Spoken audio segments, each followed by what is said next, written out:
আপনারা স্বামী স্ত্রী ঘরের ভিতরে চার দেওয়ালের ভিতরে যা মন চায় তা করেন, মারামারি যা করার করেন, কিন্তু আওয়াজটা যেন দেওয়ালের বাইরে না আসে।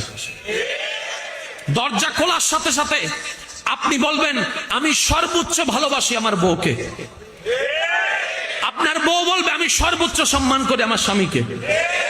যা কিছু হয়েছে ভিতরে তৃতীয় পক্ষ শোনার দরকার নাই।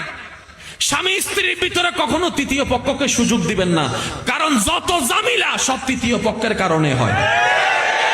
ভাই ভাইয়ের ঝগড়া আপনার এলাকায় আছে, দেখেন মামলা হয়েছে, মাঝখানে তৃতীয় পক্ষ আছে। আর একটু জোরে বলেন না। ভাই বোনের চেহারা দেখে না, বোন ভাইয়ের চেহারা দেখে না, ভালো করে খেয়াল করেন, মাঝখানে তৃতীয় পক্ষ আছে। স্বামী স্ত্রীর মধ্যে ডিভোর্স এসেছে, মাঝখানে তৃতীয় পক্ষ। সেই তৃতীয় পক্ষ যেই হোক না কেন, এমনকি নিজের ঘরের মানুষ হলো, তাওকে স্পর্ধা দেওয়ার দরকার। আপনি বলবেন বউ আমার হাজার খারাপ হোক, আমার বউ আমি দেখবো। হু আর ইউ?